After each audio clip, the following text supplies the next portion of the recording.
wheelchair, rolling and stay.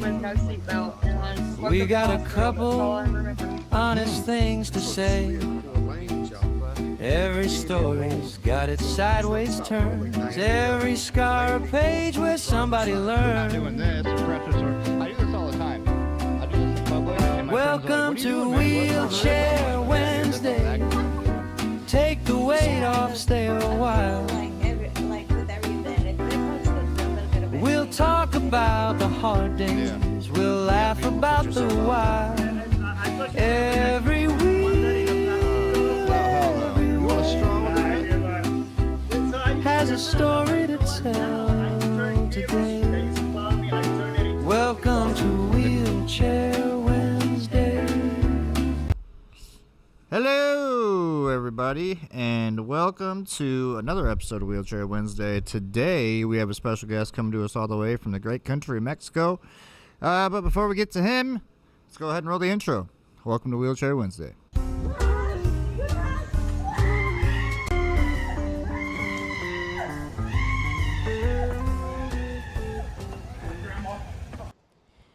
All right, y'all, let's welcome to the stage Perceptual Pete.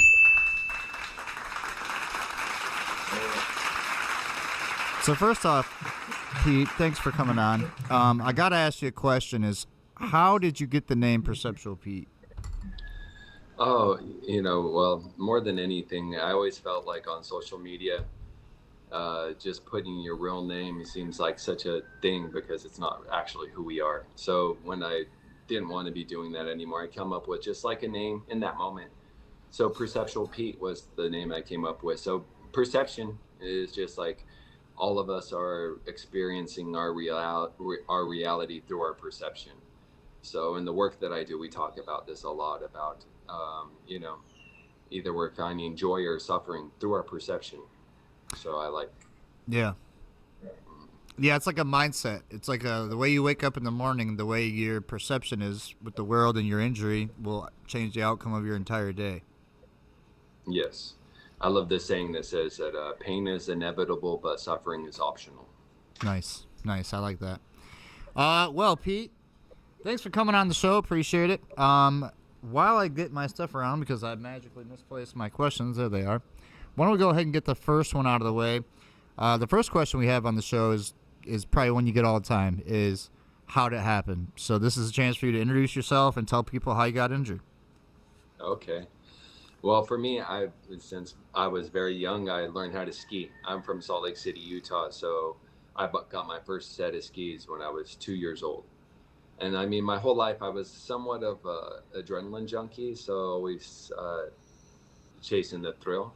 Right. And so I in a lot of different ways, but the way that I finally ended up in my injury was from a snowboarding injury. So I worked up at a resort called Snowbird in Salt Lake City and built train park for some years. So it's kind of a high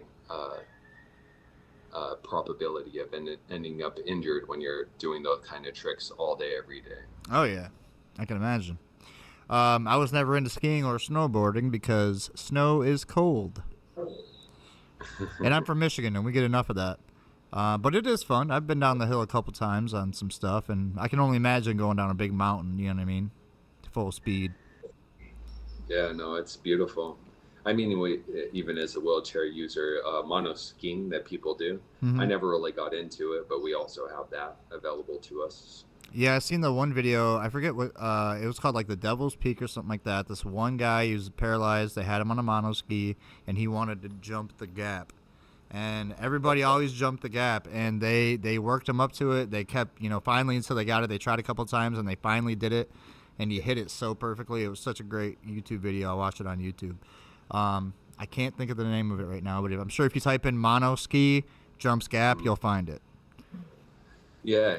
No, it's cool. I mean, it's people like him that I really love. And for me, I was always pushing the limits in snowboarding, so I could do front flips, back flips, and stuff like this. So doing mono ski just wasn't enough for me. So I ended up getting into sled hockey, which for me was like the most intense wheelchair sport that a person could get into. Oh, yeah. Sled hockey, I've seen some videos, man. Those guys go hard. Yes. It's intense. Those guys go super hard, yeah.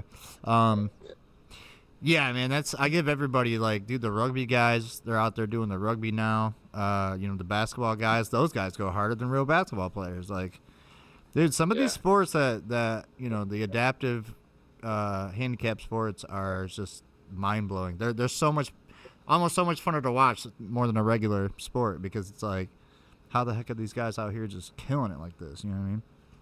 Yeah, I mean, when you're playing sled hockey, when people are actually shooting with the puck, when it slams into the glass and stuff like that, it's just as hard as an able-bodied person.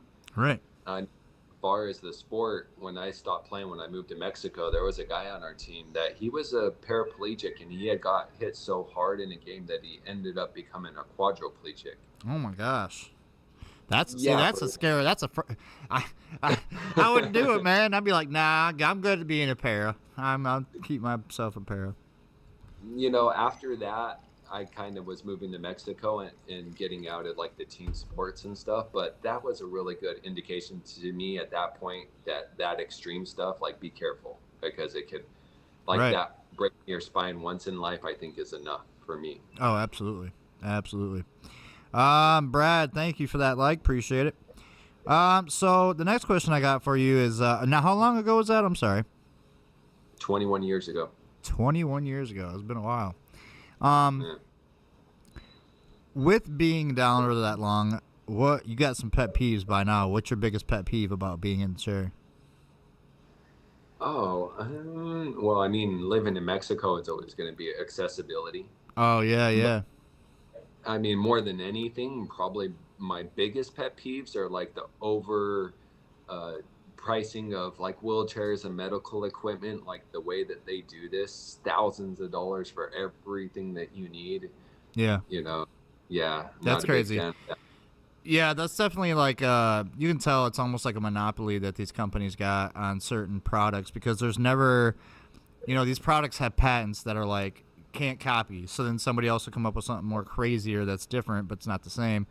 But I don't know how many different types of wheelchairs do you really want to get? I say the cheap ones. I see the guy building the wooden wheelchairs, and he's selling them for like $120 a piece.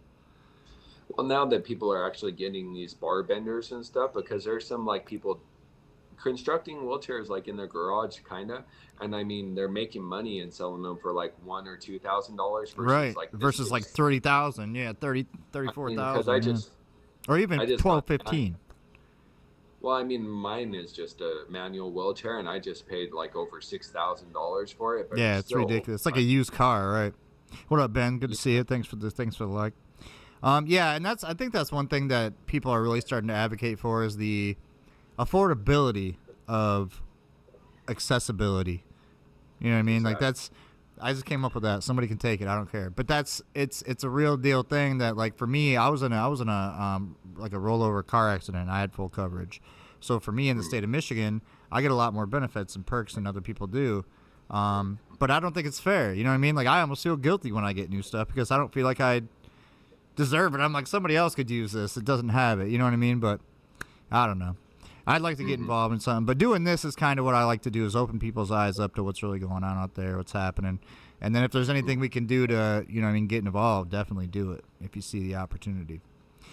Okay. Let me ask you this. You've been down for 21 years. You said if you could go back the day you got injured and you could change not doing it and live your life the way you were, would you go there, or would you stay where you're at now? No, that's a really good question, actually, because sometimes people will come up to me and express their sorrow for what happened to me. And I always say, like, I'm glad that you're sorry, but because I'm not actually sorry, because I actually did it doing something that I loved, that I was very passionate about. So there's no regrets when it comes to that. There's also another saying that I love that says it's not the amount of years in your life, but the amount of life in your years, which means even if I would have died in that moment, I had already been living so fully. Right. So that's it. We're all going to do it, the dying part of life. So just to live as fully, and whatever happens along the way. So yeah. No regret. See, I'm with you too. No regrets, man. I kind of, for me, it was really quick. I just, for some reason, I always knew, you know what I mean? Like, deep down in my soul, I knew there was something else that was for me that wasn't what I was doing. And then when I woke up in the hospital bed and I realized, like, Okay, and I was like, you know, everybody was like, yep, can't feel that.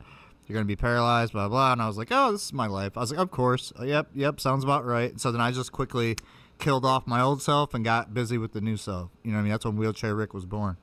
2020, pretty much. Yep. So, yeah, it's definitely a thing, man. It's definitely a process.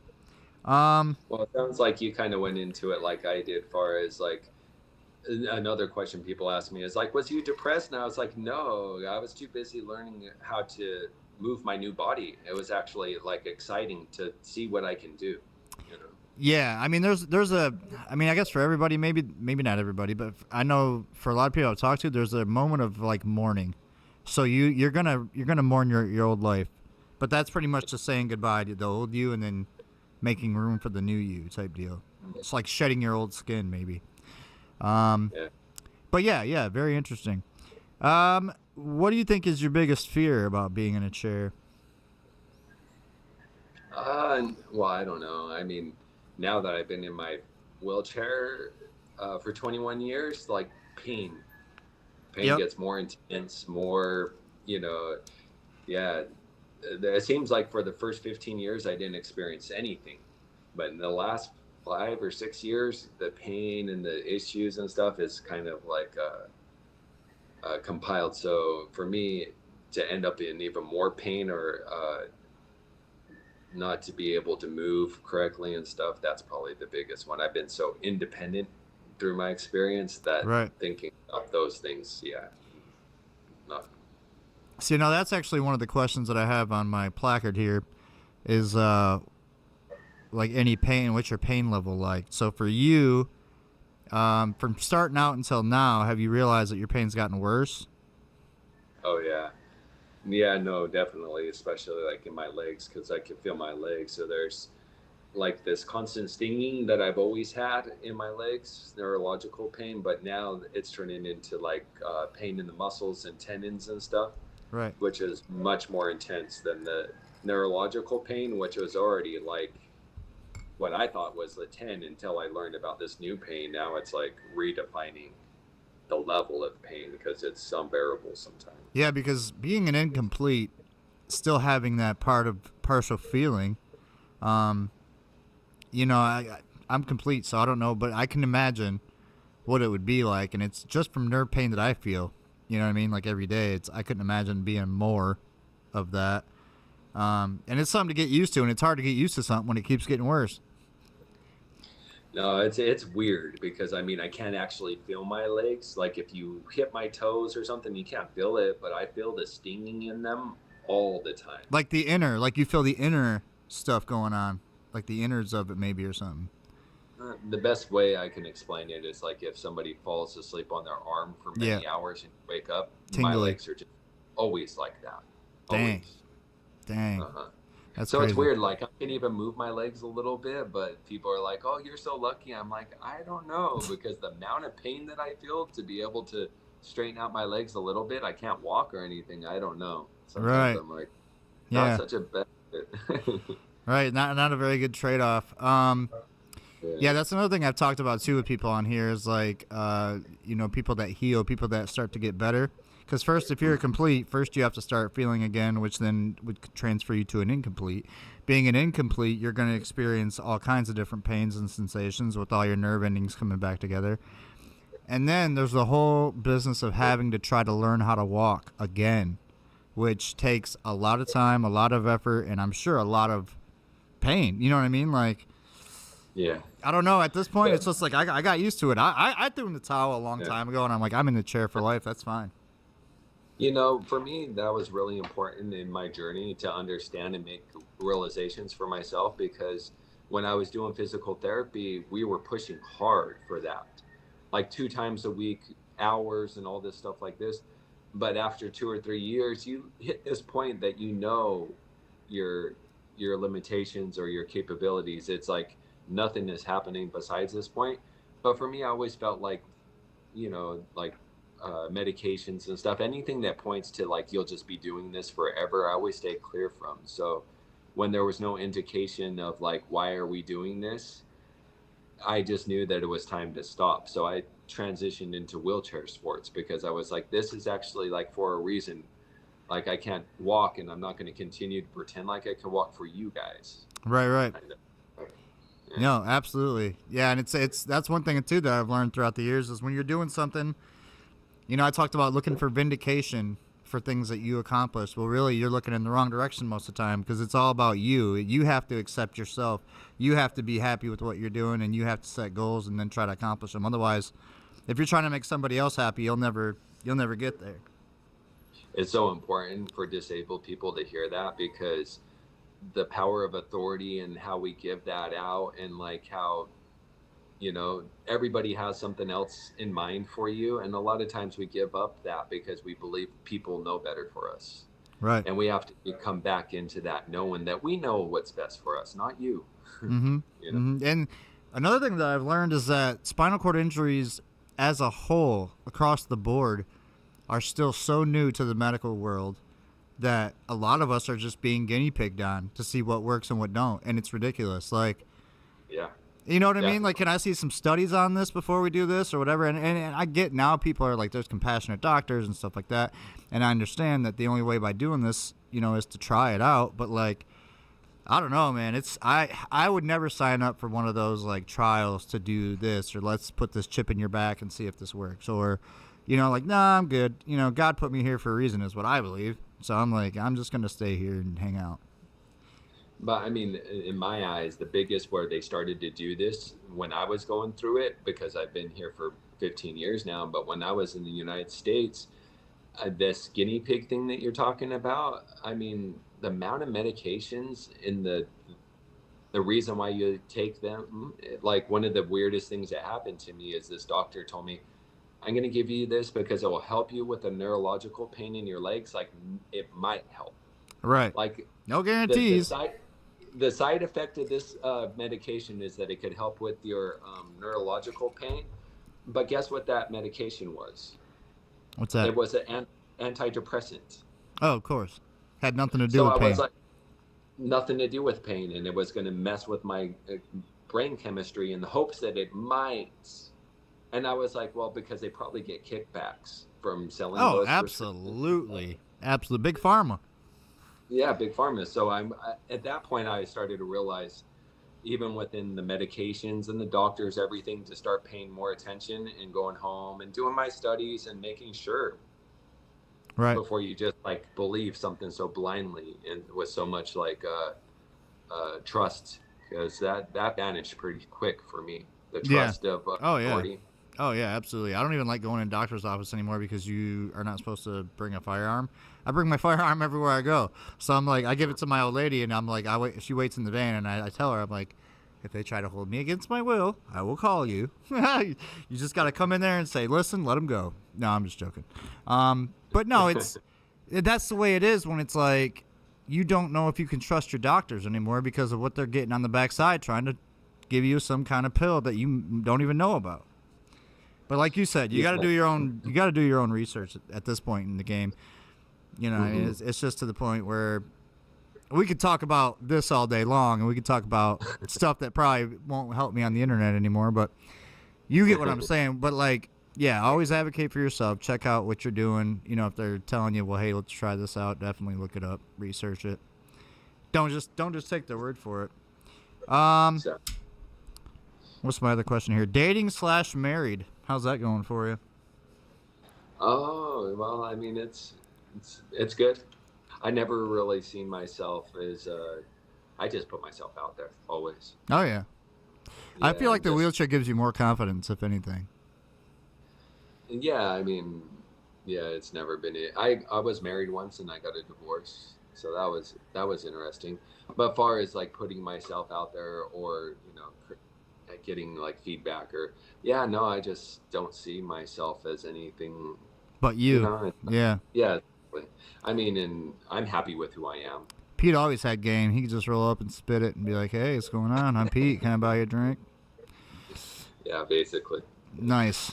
Yeah, confidence is, I would say, one of the most important things in the spinal cord injury world to kind of try to keep your confidence, stay positive about stuff. Look on the brighter side of life. When you wake up in the morning, you might have to scream a couple times to get it up, but I always say the hardest part about getting up in the morning is getting up in the morning. But even the wheelchair could even be like a deterrent. I kind of feel like that because if you ever want to not have fake or superficial people in your life, the wheelchair will get them out so fast. Oh yes, dude, so fast. I can't even. That's a whole nother podcast right there. That's a whole nother 30 minutes. Yeah, you're right though. What about? Let me ask you this: what is something that you wish you could do right now that you could no longer do? And say that again. So something that you could wish you could do, like something you wish you could do right now that maybe used to do or whatever that you can no longer do. Oh, okay. Well, I mean, I'm 47 now, so I'm not so extreme, but like charging mountains and stuff. So adaptive mountain biking, I love that. Oh man. But just the extreme sports side of me, there's a lot more equipment for this kind of stuff nowadays, so I do miss that. Right. Yeah. Yeah, you notice every year there's more and more stuff that's coming out to kind of help us out and get us out there. And I've talked to a lot of different people, like Chad Wallagira. He does this outdoor hunting stuff where he takes people out and helps them get out there. He's a great guy. I've talked to some racing people that get you behind the wheel of a race car and get you back out there. So yeah, there's a lot of opportunities if you look for it. Yeah, I kind of feel like in this point in time, if you want to do something, there's an adaptive way to almost do anything and everything at this point. Oh yeah. And if not, I'm sure somebody's gonna help you find something out. Some engineer will make it, right? Yeah. If not, let's do it ourselves. All right, we'll figure it out. Brad, I appreciate that. Seen that earlier. You wrote down. Yeah, affordability of accessibility. It's a good slogan. All right, let's go to if you could fix one thing about your paralyzed body, what would it be? At this point, probably the pain issues. Yeah, that would make life a lot easier, is just not having pain every day. Yeah, no, it's a real thing. Yeah, I mean, there's so many secondary things that we go through. Sometimes people think that we're just sitting down, and it's like, I don't care about the sitting down. That's the easy part. It's all the other stuff. The pain. Yeah. Has to be the. Yeah, that's definitely a constant. And I've talked to people that have been shot through the spine where they're lucky they have no pain. But then again, it's like, well, man, it's everybody's injury is different. Even if we have the same injury, it's different somehow. I've learned that after over 100 episodes. We've talked to quite a few people. So yeah, man, it's a crazy club that we're all in now. That we the initiation really sucked and we didn't have a choice. But here we are. I like to call it the wheelchair mafia. Yeah. What is the thing that helped you the most after your injury? Well, I mean, my sheer determination and like being creative and just the willingness to sign up for anything and everything. That was like a very clear thing for me when I got injured. That even though I was going through this stuff was to become independent by moving into my own apartment, but throw myself in. I just signed up for anything that was adaptive, to sign up for it all. And for me, that was like a real confidence booster because I needed to prove to myself that whatever the challenge was going to be, that I was going to meet it. Right. So awesome. I'm gonna give you one of these for that. Yeah, you're really a positive kind of perceptual guy, Pete. Let's go to the next question here. What about traveling? We've talked about that a little bit. How you like traveling? Oh, I absolutely love traveling. That's another thing that I did as soon as I broke my back. I mean, when I was younger, I'd like backpack Europe and stuff. So like 2 years into my injury, I made the decision that I was going to go to Europe all by myself. Nice. And I did that. And then I did a lot of other things. Like I moved to Denver to go to college for a little while.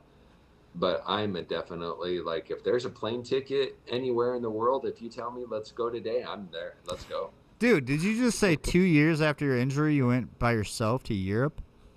Yeah. How the hell? How did that work out?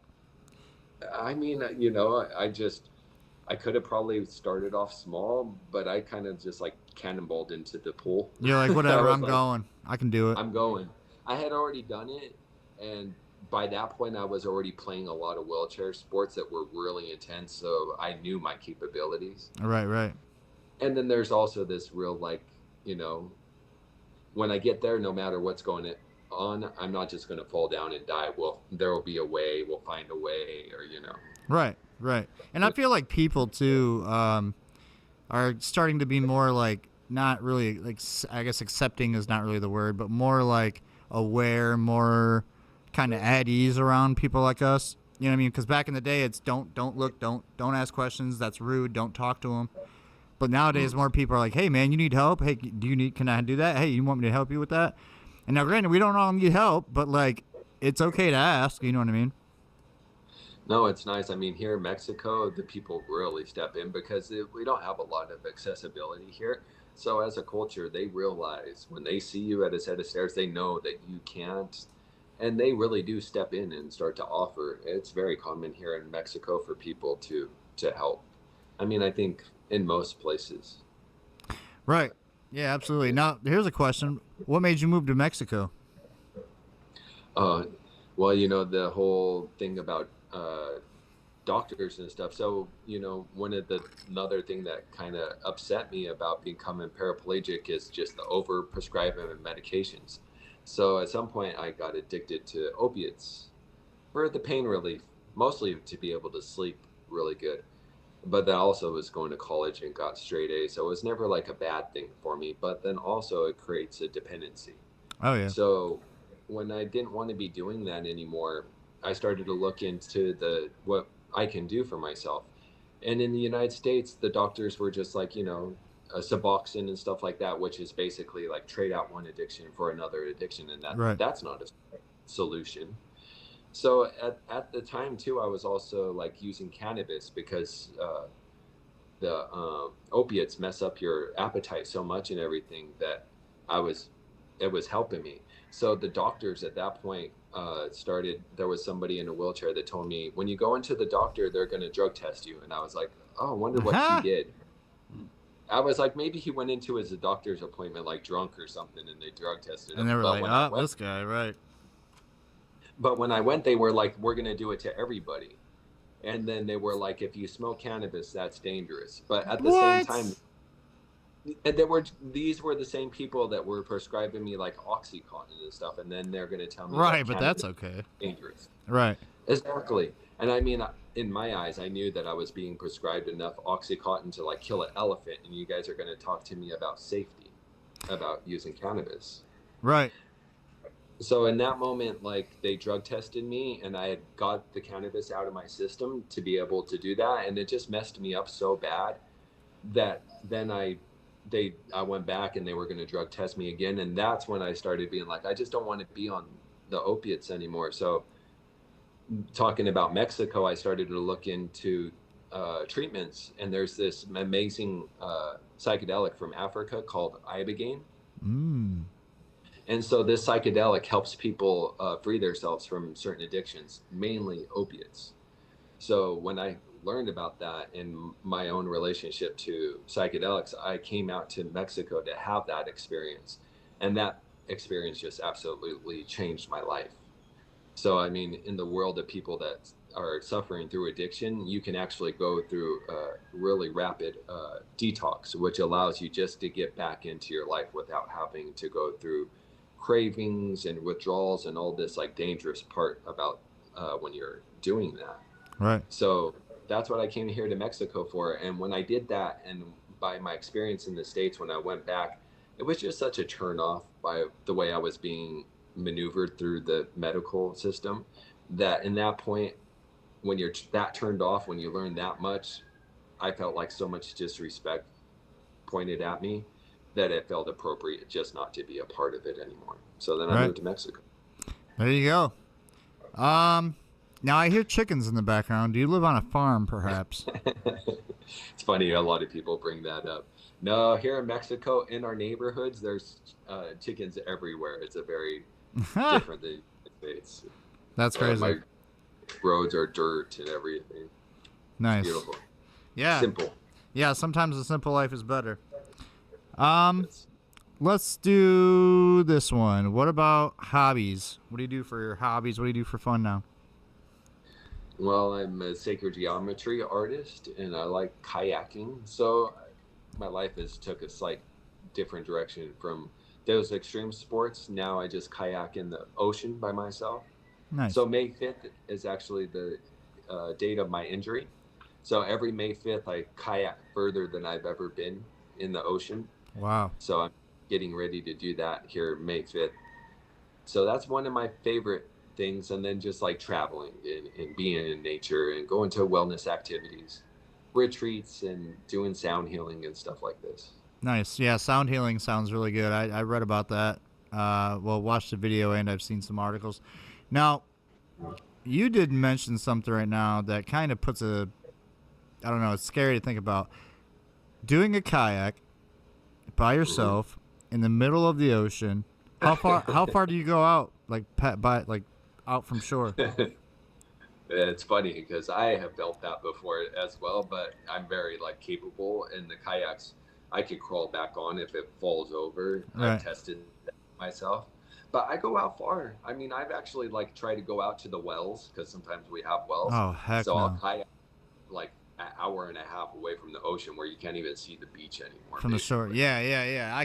Man, just being on a boat, looking around and not seeing shore is scary enough for me. But being in a kayak and just surrounded by water, that's like nightmare fuel. Couldn't do it. To me, like a little bit.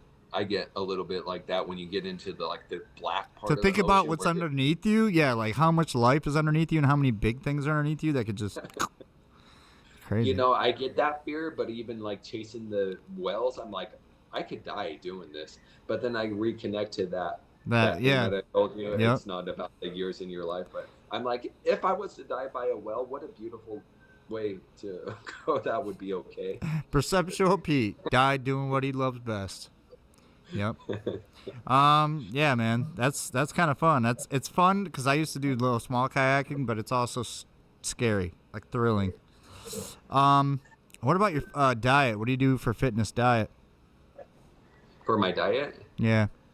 Do you have any special like fitness regimen or anything like that? Any diet or? you know, here in Mexico, it's really hard to get around, so I order a lot of food. I cook at home sometimes, but you know, I'm not a vegetarian or anything.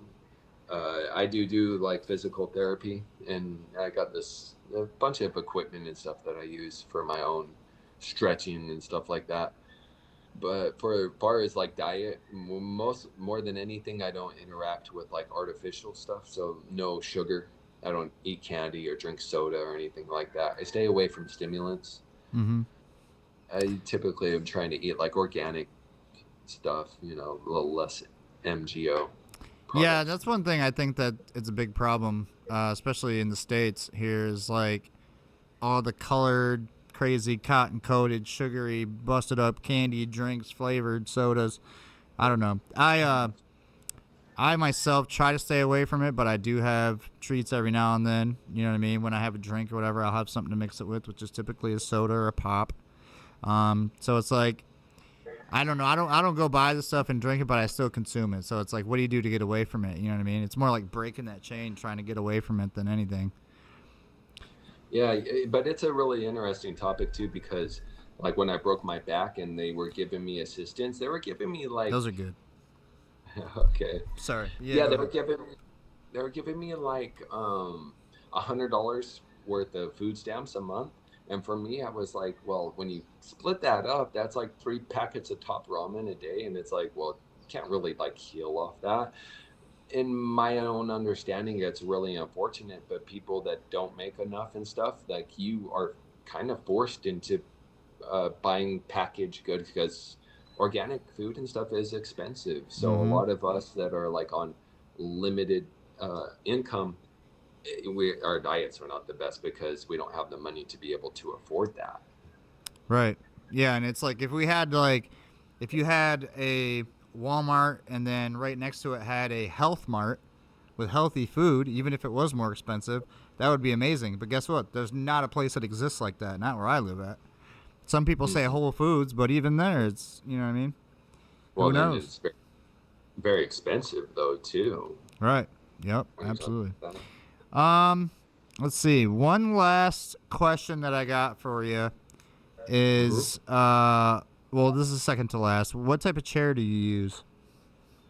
Well, I just barely got mine this last year, which was interesting because I did a GoFundMe for all the. Oh, nice. But it's what is it? It's like I think it's a quickie Oh, okay. light or something like that. Aluminum, lightweight wheelchair, collapsible back, with Nice. the wheels that come off and everything. Are you the type of person that gives a name to your stuff? Like name to your car, It's- name to your. Do you name your things? Like, did you name your wheelchair? You know, somebody asked me this last week, and I never even thought of that as an option. It's funny that it gets brought up again. No, I haven't. Yeah, I don't know. I'm from the age where, like, you know, I love car shows, like old 1950s, 1960s, where they bring in the Okay. nice cars, classic cars, and each car has got a name on it, you know, Charlene or, you know, Daisy's Curse or something like that. So I named mine Johnny Number 5. I don't know if you ever seen the movie Short Circuit with the robot that comes to life.